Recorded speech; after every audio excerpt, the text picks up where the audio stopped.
La première dame Hinda Debitno a prononcé un discours à la réunion de haut niveau de Suède. Elle a appelé ses sœurs première dame à l'unité d'action face aux nombreux défis dont les femmes et les enfants font face. Voici les propos de la première dame du Tchad, Hinda Debitno.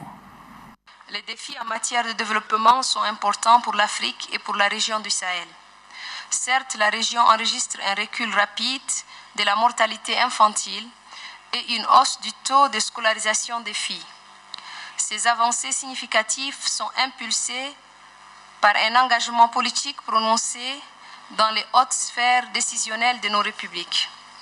Cependant, nous devons avoir le triomphe modeste car notre région accuse un retard évident en matière de transition démographique. Le niveau de taux de fécondité qui est supérieur à 5 enfants par femme demeure un sujet préoccupant tant les structures par âge sont fortement dominées par les jeunes de moins de 25 ans. Il en résulte tout naturellement une forte demande d'éducation et de création d'emplois. Cet impératif de taille n'est pas sans problème, surtout que nos États sont en proie à de réelles contingences économiques et financières. C'est pourquoi il importe de mener des actions hardies pour non seulement inverser cette tendance, mais assurer à terme et de manière durable l'éducation, la santé et l'emploi à nos populations. Nous comprenons justement pourquoi les rencontres qui portent sur la question du dividende démographique et l'autonomisation des femmes a une signification particulière, car en réalité cette réflexion conditionne fortement le devenir de nos nations et de notre continent. Nous devons, chères sœurs premières dames, renforcer la dynamique qui est aujourd'hui enclenchée à l'échelle africaine en matière de développement et d'autonomisation des femmes. De manière concrète, il est nécessaire de faire périodiquement le bilan des actions posées sur le terrain afin d'identifier les principaux défis auxquels sont confrontés les programmes d'autonomisation économique des femmes, les programmes de scolarisation des jeunes filles et les programmes de lutte contre les violences basées sur le genre. Mesdames et messieurs, il me plaît à ce sujet de partager avec vous des informations sur ce qui est fait dans mon pays.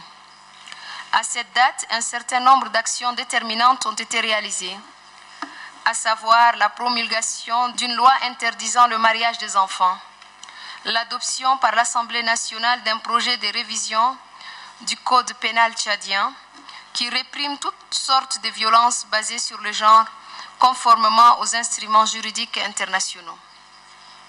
De même, la procédure législative pour l'adoption du Code de la personne et de la famille évolue de manière notable. Outre ces mesures législatives et juridiques, le Tchad a élaboré son profil démographique et a intégré le dividende démographique dans sa vision 2030, le Tchad que nous voulons. Des efforts sont en cours pour amorcer la transition démographique en réduisant la fécondité de 6,4 enfants par femme à 4 enfants d'ici 2030. Chères sœurs premières dames, distingués invités, je voudrais saisir cette opportunité pour saluer le choix pertinent du thème annuel de l'Union africaine. Je fais bien évidemment mention au dividende démographique qui est adossé à une feuille de route tracée à la perfection. Au nom de mes sœurs premières dames, membres du SWED, je tiens à féliciter les pays qui ont adopté cette précieuse feuille de route et j'encourage les autres pays à se joindre à cette dynamique éminemment panafricaine. Je tiens également à saluer les partenaires durables et la contribution décisive des premières dames dans la mise en œuvre de l'agenda du dividende démographique. Notre structure fêtière, l'OAFLA, doit davantage s'investir dans ce programme qui est une grande chance pour nous. Mes chères sœurs premières dames, avant de clore mon propos, je voudrais lancer un vibrant appel à l'ensemble des décideurs africains afin qu'ils mettent en évidence le dividende démographique dans toutes les politiques de développement. Une attention soutenue doit être accordée au bien-être et à l'épanouissement des adolescents, des jeunes filles et des femmes à travers une mobilisation de ressources conséquentes. J'ai la ferme conviction que c'est à ces prix seulement que que nous relèverons les défis d'une Afrique émergente, intégrée, prospère et pacifique, qui se développe de façon inclusive, harmonieuse et durable. Je vous remercie.